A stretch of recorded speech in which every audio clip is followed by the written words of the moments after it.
Student ये practice question को लेकर हमारा सेकंड पार्ट है। अगर आपने पार्ट फर्स्ट नहीं देखा है तो नीचे डिस्क्रिप्शन में लिंक दिया हुआ है, वहाँ से जाकर आप पार्ट फर्स्ट को भी देख लीजिए। ठीक है, तो चलिए शुरू करते हैं। ये बहुत इंपॉर्टेंट MCQs है। हमारा क्वेश्चन है फर्स्ट, ग्राफी फुटक का टूटना निम्न में किसके कारण होता है। 4 ऑप्शन यहाँ पर दिए हुए हैं। Rupturing of Graafian follicle is due to option first है decrease in LH, decrease in progesterone, decrease in FSH या फिर इंक्रीज इन LH। बताइए स्टूडेंट्स का राइट ऑप्शन क्या हो सकता है। सो इसका राइट ऑप्शन होगा इंक्रीज इन LH, यानी कि LH में वृद्धि के कारण ही ग्राफी फुटक का टूटना संभव है। तो हमारा करेक्ट ऑप्शन हो जाएगा 4। ठीक है, इंक्रीज इन LH।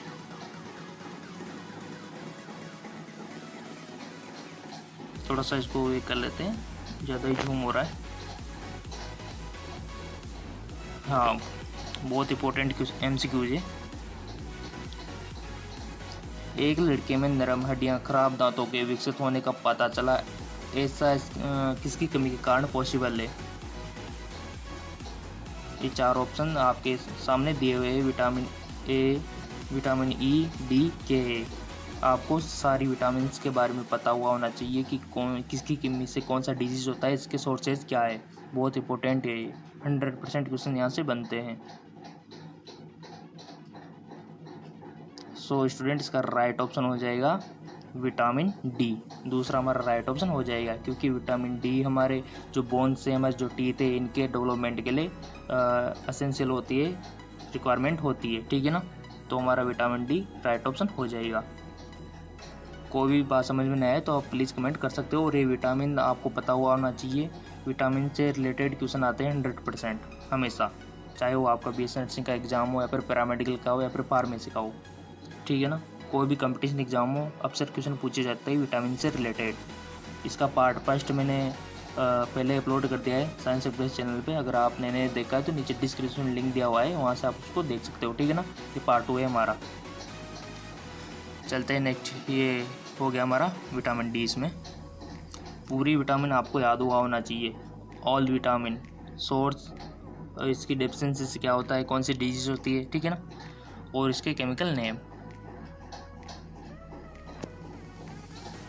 अगला क्वेश्चन है, निम्नलिखित में से कौन सी गर्भ निरोधक विधि नहीं है। यानी कि आपसे ये पूछा जा रहा है कि आपको 3 मेथड पता हुआ होना चाहिए गर्भ निरोधक के। ये आप नॉलेज चेक करना चाहता है क्वेश्चन, तो नहीं है। तो आपको 3 वो पता होना चाहिए जो है। ठीक है, तो 3 कौन सी है, अगर आपको पता होगी तो आप इसको सही कर सकते हो। फर्स्ट है हमारा हार्मोनल विधि, बैरियर मेथड और नेचुरल मेथड। ये तो 3 तो हमारी है, जबकि MTP नहीं है। तो करेक्ट ऑप्शन हमारा MTP हो जाएगा। ठीक है ना, सीधे सीधे क्वेश्चन पूछे जाते हैं MCQs। प्रैक्टिस करोगे तो आपको सब इजी हो जाएगा। और प्रैक्टिस क्वेश्चन से अक्सर रिपीटेड क्वेश्चन भी पूछ ले जाते हैं, जैसे कि अब यहाँ आप प्रैक्टिस कर रहे हो। ठीक है, तो ये क्वेश्चन आपसे रिपीट में पूछे भी जा सकते हैं, इसीलिए आपके लिए प्रैक्टिस क्वेश्चन इंपॉर्टेंट है। MTP हमारा आंसर हो जाएगा। नेक्स्ट क्वेश्चन है, निम्नलिखित में से कौन सी ग्रंथि किसी एंजाइम का उत्पादन नहीं करती है। बताइए student. Gastric, pancreas, liver, salivary gland.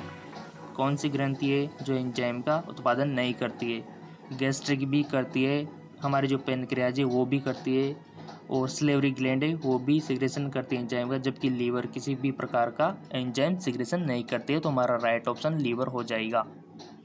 ठीक है ना, इस प्रकार MCQs बहुत इंपॉर्टेंट है। किस प्रकार से आपको थोड़ा सा फोकस करना है। ठीक है ना, विच of the following glands does not produce any enzyme. बहुत सिंपल से क्वेश्चन है, और अगर आप पढ़ोगे ना तो सब इजी हो जाएगा। नेक्स्ट क्वेश्चन है हमारा, किसी जीव का विकासवादी इतिहास के रूप में जाना जाता है। Evolutionary history of the organism in cross. यहाँ पर आपके सामने 4 ऑप्शन है, फाइलोजेनी और वंशावली, इनमें से कोई नहीं, या फिर व्यक्तिव्रत। सो स्टूडेंट इसका राइट ऑप्शन हो जाएगा फाइलोजेनी। किसी जीव का विकासवादी का इतिहास फाइलोजेनी के रूप में जाना जाता है। ठीक है, कोई भी डाउट हो तो आप कमेंट के थ्रू पूछ सकते हो। फाइलोजेनी हमारा करेक्ट ऑप्शन हो जाएगा। नेक्स्ट क्वेश्चन है, आपको क्या लगता है कि मानव शरीर में सीबेसियस ग्रंथियाँ कहाँ पाई जाती है? जो कि वसा में ग्रंथियाँ होती है वो कहाँ पाई जाती है? क्या मसल्स में पाई जाती है, या क्या स्टोमक में, या फिर हेड में, या फिर स्किन में? बताइए स्टूडेंट, इसका राइट ऑप्शन क्या हो सकता है? सो स्टूडेंट, इसका राइट ऑप्शन होगा स्किन, त्वचा में सिलिबेस वसा में ग्रंथियाँ पाई जाती है। ठीक है, तो इसका हमारा स्किन करेक्ट ऑप्शन हो जाएगा। Where do you think the sebaceous glands found in human body? Skin. ठीक है, इन स्किन। अब चलते हैं नेक्स्ट क्वेश्चन की ओर। स्किन हमारा करेक्ट ऑप्शन हो गया। इसमें बहुत ही इंपॉर्टेंट एमसीक्यूज है एग्जाम पॉइंट ऑफ व्यू से। नेक्स्ट क्वेश्चन है, the stage in cell division that consist of G1 phase, S phase, G2 phase. कोशिका विभाजन में वह चरण जिसमें G1 अवस्था, S अवस्था, G2 अवस्था शामिल है। मेटाफेज, प्रोफेज, एनाफेज या फिर इंटरफेज? बताइए स्टूडेंट, इसका करेक्ट ऑप्शन क्या हो सकता है? आई होप स्टूडेंट आपने वन ऑप्शन सेलेक्ट कर लिया होगा। इसका करेक्ट ऑप्शन होगा इंटरफेज, हमारा राइट ऑप्शन हो जाएगा, क्योंकि कोशिका विभाजन में वही चरण है जिसमें G1 अवस्था, S फेज और G2 फेज शामिल है, वो है इंटरफेज। इंटरफेज हमारा करेक्ट ऑप्शन हो जाएगा, ये देखिए। ठीक है ना। नेक्स्ट क्वेश्चन है, अग्नाशय में बीटा कोशिकाएं इंसुलिन को स्रावित करती है। ए का आंसर इसने खुद ने दे दिया। अल्फा कोशिकाएं किसका स्राव करती है? स्टूडेंट मैं आपको बता दूं, आपको पता हुआ होना चाहिए, अल्फ़ा, बीटा, गामा। इन तीनों सेल से कौन से हार्मोन एंजाइम सेक्रेशन होते हैं, ये आपको पता हुआ होना चाहिए। बहुत ही इंपॉर्टेंट होते हैं कंपटीशन एग्जाम, इंट्रेंस एग्जाम में। सो अल्फा कोशिका का यहाँ पर पूछा गया है, बताइए। आई होप स्टूडेंट आपने वन ऑप्शन सेलेक्ट कर लिया होगा। अल्फा कोशिका से जो स्रावित होता है वो होता है ग्लूकागोन का। ठीक है, इंसुलिन हमारे कंट्रोल करता है किसको? शुगर लेवल को। ठीक है, जबकि ग्लूकागोन क्या बढ़ा, इंक्रीज करता है शुगर लेवल को। ठीक है, अपोजिट है एक दूसरे के। यहाँ पर ऑप्शन दिए हुए वेसोप्रिन, ग्लूकागोन, थायरोक्सिन और ऑक्सीटॉक्सिन। सो स्टूडेंट, ये आपको अल्फा, बीटा, गामा तीनों सेल्स के जो हमारे तीनों सेल है, इनके फंक्शन आपको पता हुआ होना चाहिए। किसी से भी क्वेश्चन पूछा जा सकता है, गामा से भी पूछा जा सकता है। ठीक है, अब चलते हैं नेक्स्ट क्वेश्चन की ओर।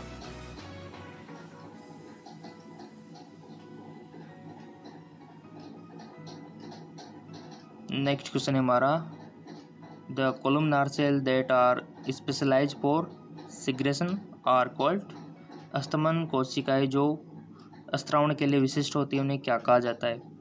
घनाकार उपकला, या फिर अस्तमाकार, या फिर रोमन उपकला, या फिर ग्रंथिल उपकला? बताइए स्टूडेंट, इसका राइट ऑप्शन क्या हो सकता है? आई होप आपने वन ऑप्शन सेलेक्ट कर लिया होगा। इसका राइट ऑप्शन होगा ग्रंथिल उपकला। ऑप्शन 4 हमारा करेक्ट ऑप्शन हो जाएगा। स्तंभ कोशिकाएं जो स्त्रावण के लिए विशिष्ट होती है, उन्हें ग्रंथिल उपकला कहा जाता है। हमारा ग्रंथिल उपकला राइट ऑप्शन हो जाएगा। नेक्स्ट क्वेश्चन है, smallest unit of recombination of crossing over corresponding to the single nucleotide is called। एक न्यूक्लियोटाइड के अनुरूप पुनर्योजन या विनिमय की सबसे छोटी इकाई क्या कहलाती है? बताइए। बेस, एलील, म्यूटॉन या फिर रेकॉन? मोस्ट इम्पोर्टेंट क्वेश्चन है, और इस प्रकार के क्वेश्चन तो मैं हमेशा करा रहा हूँ, बट आप देख नहीं रहे। मैंने ऑब्जर्व किया है कि इन पर जो व्यूज आ रहे हैं वो ऑलमोस्ट 100, 200 ये आ रहे हैं, तो इससे भी मेरे को मोटिवेशन नहीं मिल पाता है। तो जितना हो सके अपने दोस्तों के साथ शेयर करें ऐसे वीडियो, ताकि इन पे व्यू आए और ये जो क्वेश्चन है उनके भी काम आए।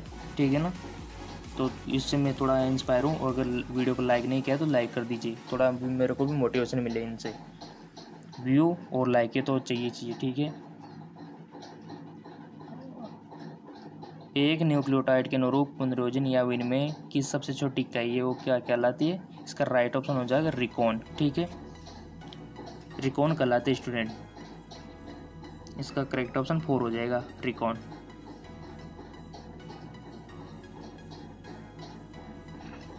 अगला सवाल है, which of the following is not a step in uropoiesis of urine formation in the kidney?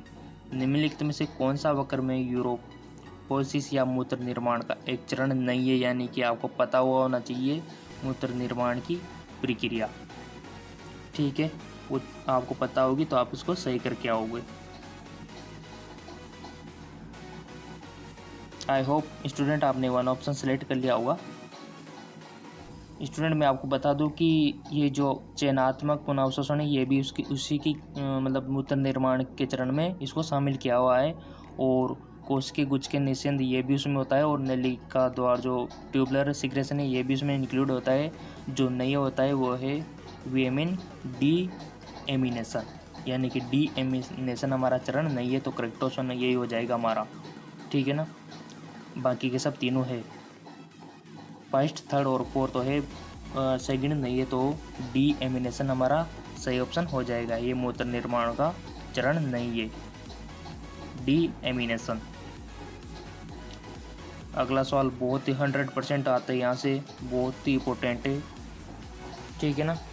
बहुत ही इंपॉर्टेंट है, very very very important question यहाँ से बनते हैं।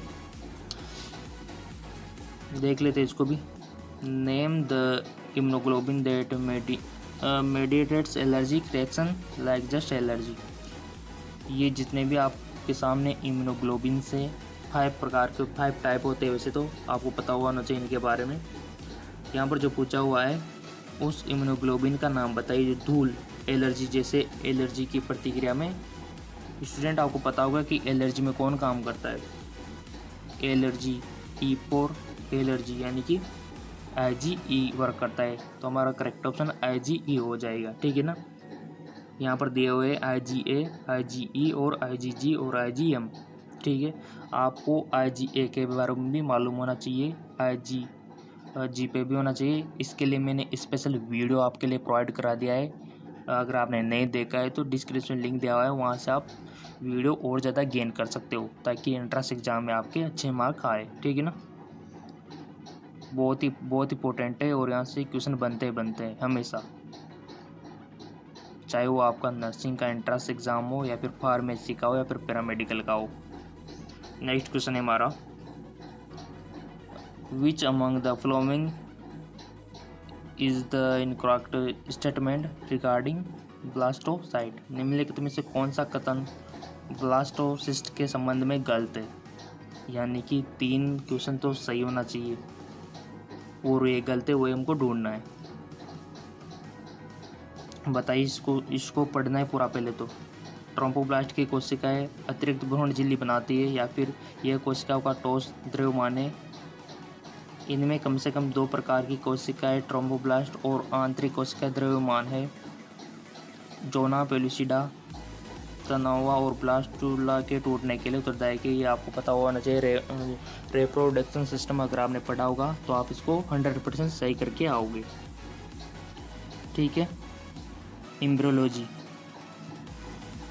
वहाँ से क्वेश्चन पूछा गया है और हमेशा पूछा जाता है कंपटीशन एग्जाम में। आई होप स्टूडेंट आपने 1 ऑप्शन सेलेक्ट कर लिया होगा। इसका करेक्ट ऑप्शन हो जाएगा ये कोशिकाओं का ठोस द्रव्यमान है। कौन? ब्लास्टोसिस्ट के संबंध में गलत कथन है, ये गलत कथन है। ये कोशिकाओं का ठोस द्रव्यमान है, ये बिल्कुल गलत है। बाकी के सब सही है। ट्रोम्बोब्लास्ट की कोशिकाएं अतिरिक्त भ्रूण झिल्ली बनाती है, हाँ सही बनाती है। इनमें कम से कम 2 प्रकार की कोशिकाएं ट्रोम्बोब्लास्ट और आंतरिक कोशिका द्रव्यमान, हाँ है। जोना पेलुसिडा, तनाहुआ और ब्लास्टुला में टूटने के लिए उत्तरदायी के हाँ है, ये हमारे सही है। जबकि यह कोशिकाओं का ठोस द्रव्यमान है, ये बात गलत है। तो ये हमारा करेक्ट ऑप्शन हो जाएगा, क्योंकि हमारा जो क्वेश्चन था वो ये था कि ब्लास्टोसिस्ट के संबंध में गलत कथन बताइए, तो ये हमारा गलत कथन है, ठीक है। ये कोशिकाओं का ठोस द्रव्यमान है, ये बिल्कुल गलत बात है। नेक्स्ट क्वेश्चन है हमारा, which among the following is not a coelomate. निम्नलिखित में से कौन सा एक प्रगोई नहीं है, कोलाइमेट नहीं है। 11th से पूछा गया है क्वेश्चन, 11th बायोलॉजी से। प्लेटीहेलमिंथेज, एनेलिडा, ऑर्थोपोडा और एकाइनोडर्मेटा। बताइए स्टूडेंट इसका करेक्ट ऑप्शन क्या हो सकता है। आई होप स्टूडेंट आपने वन ऑप्शन सेलेक्ट कर लिया होगा। इसका करेक्ट ऑप्शन होगा प्लेटीहेलमिंथेज। प्लेटीहेलमिंथेज क्या है, कोलाइमेट नहीं है, जबकि एनेलिडा, ऑर्थोपोडा और एकाइनोडर्मेटा कोलाइमेट में इनको गिना जाता है, प्रगोही है। जबकि हमारा जो प्लेटीहेलमिंथेज है ये नहीं है।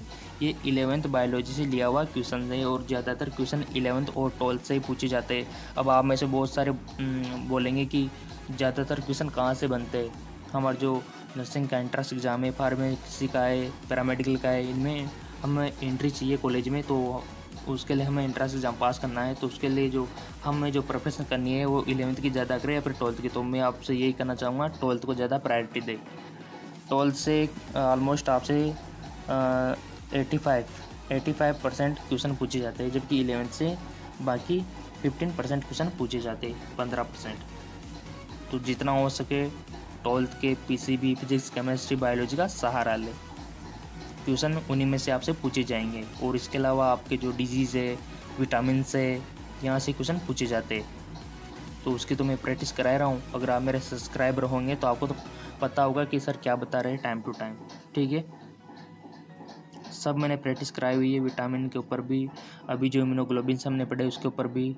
बट आपको पता होगा वो वीडियो देखा या नहीं देखा। नहीं देखा तो चैनल पर देख सकते हैं। मेरे 2 चैनल हैं जिस पर अभी वीडियो बन रही है, वो तो जैकलॉन जॉब है और इसका पार्ट फर्स्ट है वो साइंस एमकेएस पर मैंने अपलोड कर दिया। नीचे डिस्क्रिप्शन में सब मिल जाएगा आपको, ठीक है ना। तो उसके पार्ट फर्स्ट की भी आप प्रैक्टिस कर लीजिए। क्वेश्चन उन्हीं के ही है एक प्रकार से। और कुछ भी जिस विषय पर वीडियो बनना चाहिए आप कमेंट के थ्रू मेरे को बता सकते हो, ठीक है। तो ये हमारा क्वेश्चन हो गया था कि प्रगोई नहीं है, तो प्लेटीहेलमिंथेज हमारा करेक्ट ऑप्शन हो जाएगा। अगला क्वेश्चन है, हाँ, pneumatic bones are found in class. वातिल अस्थियाँ वर्ग में पाई जाती है, यानी कि वातिल अस्थियाँ वर्ग में पाई जाती है। कौन से में पाई जाती है, स्तनधारी में या फिर सर्पिश्रम में या फिर और ऑक्टिकतीज में या फिर पक्षी वर्ग में। बताइए स्टूडेंट इसका करेक्ट ऑप्शन क्या हो सकता है। आई होप आपने वन ऑप्शन सेलेक्ट कर लिया होगा। इसका करेक्ट ऑप्शन होगा एवीज, पक्षी वर्ग में पाई जाती है वातिल हस्तियाँ, ठीक है ना। सो ये जो क्वेश्चन है ये भी 11th बायोलॉजी से लिया हुआ है, ठीक है। तो जितना हो सके एनसीईआरटी पढ़े, फिजिक्स, केमिस्ट्री, बायोलॉजी। और कुछ नोट्स मैंने अवेलेबल आपके लिए करवा रखे हैं। मेरा जो साइंस एम के चैनल है और जो जैकलॉन जॉब चैनल है, दोनों पर मैंने अवेलेबल करवा रखे हैं। अगर आपने चैनल को सब्सक्राइब नहीं किया है तो सब्सक्राइब कर सकते हो, ठीक है ना। और कोई भी डाउट हो तो कमेंट बॉक्स में लिख सकते हो। आपका जो बीएस नर्सिंग का एंट्रेंस एग्जाम है या फिर जीएनएम का या फिर पैरामेडिकल का या फिर फार्मेसी का है, सभी के लिए इंपॉर्टेंट है ये क्वेश्चन। बहुत सारे स्टूडेंट 12th पास आउट होते हैं तो उनको पता नहीं होता कि किस प्रकार के क्वेश्चन यहाँ पूछे जाते हैं, क्या होता है, कैसे यहाँ पर हमारा सिलेबस रहता है, तरह तरह के सवाल होते हैं। तो उनके लिए ये चैनल बहुत इंपॉर्टेंट है। मैंने इन्हीं की समस्या को देखते हुए ये चैनल क्रिएट किया है, ठीक है ना। क्योंकि आपको पता है कि हमारा जो नीट का एग्ज़ाम होता है, इनकी खबरें तो आपको न्यूज़ पेपर, अखबार, टेलीविज़न इन पर मिलती रहती है। जबकि ये जो अदर एग्ज़ाम है, जैसे कि हमारे nursing entrance exam, pharmacy entrance exam, paramedical entrance exam, physiotherapy entrance exam, इनके बारे में कोई नहीं बताता। तो आपकी समस्या के समाधान के लिए ये मैंने चैनल क्रिएट किया है, जैकलॉन जॉब और साइंस एमकेएस। तो दोनों चैनल के अगर आप सब्सक्राइबर होंगे तो दुगना पोषण आपको मिलेगा, दुगनी नॉलेज आपको मिलेगी, ठीक है। और ये तो फिक्र बिल्कुल भी ना करें कि इनके एप्लीकेशन फॉर्म कब भरे जाएंगे, हमें नर्सिंग में एडमिशन लेना है, वो तो मैं अब बताता ही रहता हूँ टाइम टू टाइम। जब भी आएंगे आपको नोटिफिकेशन मिल जाएगा। और प्रैक्टिस क्वेश्चन, सिलेबस, प्रेफरेंस कैसे करें, जानकारी तो आपको टाइम टू टाइम मिलती रहेगी, ठीक है ना। सो स्टूडेंट इसका पार्ट फर्स्ट देख लीजिए, डिस्क्रिप्शन में लिंक दिया हुआ है। पार्ट फर्स्ट भी बहुत इंपॉर्टेंट है। 1 से 15 तक मैंने पार्ट फर्स्ट में इंक्लूड कर दिए थे, 15 से हमने 30 तक इसमें इंक्लूड कर दिए, ठीक है ना। तो ये पार्ट सेकंड हमारा कंप्लीट हो गया है और ये हमारी जूलॉजी कंप्लीट हो गई। पार्ट फर्स्ट नीचे डिस्क्रिप्शन में लिंक दिया हुआ है, वहाँ से देख लीजिए आप। पार्ट फर्स्ट देखने के बाद अगर इसको देखोगे तो बहुत इंपॉर्टेंट रहेगा और क्वेश्चन इनमें से ही आएंगे, इस तरह के क्वेश्चन आएंगे मतलब, ठीक है ना। और बहुत से क्वेश्चन रिपीट भी हो सकते हैं, जो अब आपने यहाँ पढ़ा डायरेक्ट क्वेश्चन पूछे जा सकते हैं इस बार 2020 में, ठीक है ना। तो इसका पार्ट फर्स्ट देख लीजिए, नीचे डिस्क्रिप्शन में लिंक दिया हुआ है।